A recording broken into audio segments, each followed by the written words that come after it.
There are three major categories that every single weed falls under.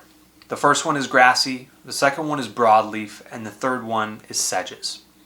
Now, we do color coordinate our backpacks depending on what type of weed that we're targeting, but it's really important to make sure that you're reading the label to make sure that the type of weed that you're treating is actually being treated by that backpack. So something simple that we do is we spray paint our broadleaf weed control product with our blue spray paint, which will be our blue backpack. And the reason we do that is blue starts with the letter B, and so does broadleaf. So it's an easy indicator. That is, generally speaking, what we spray a lot of our broadleaf weeds with is the blue backpack. Now, there are some certain weeds that don't always get treated with the products that we're applying. Two extremely difficult weeds that we encounter a lot in the summertime is Dallas grass and King Ranch bluestem. Now, these two weeds are technically grassy weeds, so they do fall underneath the category of a grassy weed, but they are extremely difficult to treat. Now, if you come across a customer that has Dallas grass or King Ranch, you definitely want to put that stuff in the notes so that way we can add it to their profile, because it's going to be a long battle. These are the most stubborn weeds and take multiple treatments to really get rid of them. Okay, so we have to make sure we're communicating that to the customer.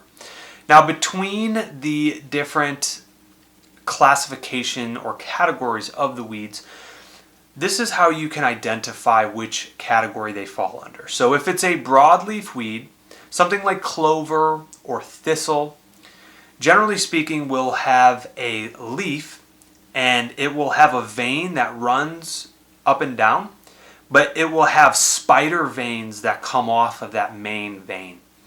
And generally speaking, broadleaf weeds, they don't look like grass. They look very broad-like.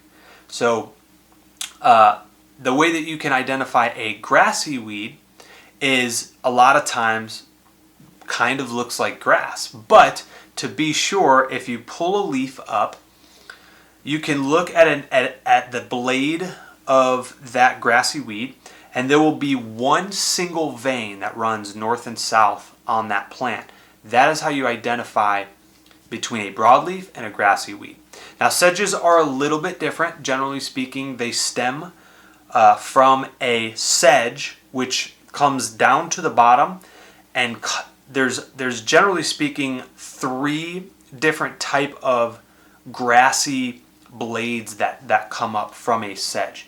A lot of times we encounter nutsedge, and those are those little guys that just kind of pop up, and there's generally about three different sedges that come off of that plant.